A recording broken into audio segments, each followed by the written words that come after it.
वालेकुम नाजरीन, मैं हूं मद्रास साबरी। आप देख रहे हैं सिटी वन न्यूज़। खबर शामिल करते हैं चनियोट तहसील बुआना से, जहां पर जंग चनियोट मेन रोड पर चिंची रक्षों की भरमार भी है और नाजायज तजावजात की भी भरमार है और कम उम्र ड्राइवर जिनकी वजह से आए रोज हादसा मामूल बन चुके हैं, जिन हादसा की वजह से कई जानें जा चुकी हैं। मजीद जानते हैं अपने नुमाइंदा अख्तर इस्माइल रजौका से।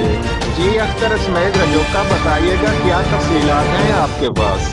इस वक्त मौजूद हूँ, ये मेन जंग रोड है जिस पर रक्षा माफिया का राज है। और इसके साथ साथ मैं आपको बताता चलूँ कि जो कम उम्र रक्षा ड्राइवर है उनकी वजह से आए रोज हादसा हो रहे हैं। जो कम उम्र रक्षा ड्राइवर है वो इसका मुझे पर है। तो हमारे साथ इस वक्त शहरी मौजूद है, आइए उनसे बात करते हैं। जी बताइएगा। जी, जहाँ तक बात है रिक्शाओं की, जाता है कि रिक्शा वाले अपनी मजदूरी करने में अपना हक समझते हैं, लेकिन जहाँ तक ताल्लुक है रिक्शा ड्राइवर का, तो वो कम पीढ़ी में जो बच्चे रिक्शा चलाते हैं वो हादसा का अक्सर मौजूद बन रहे हैं। उनकी हिफाजत और सवारियों की वो नहीं कर पा रहे हैं, जिसके लिए इंतज़ामिया को थोड़ा एक्शन लेना होगा।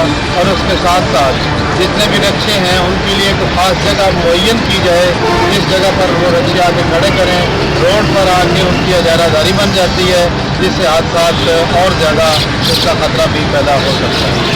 हाँ जी बिल्कुल, मोदी शहरी का कहना है कि ये जो कम उम्र रक्षा ड्राइवर है ये हादसा को मौजे बन रहे हैं। तो हमारे डीसी चनियोट और डीएसपी ट्रैफिक पुलिस से अपील है कि इनके खिलाफ जरूरी कार्रवाई अमल में लाई जाए ताकि हादसा से बचा जा सके।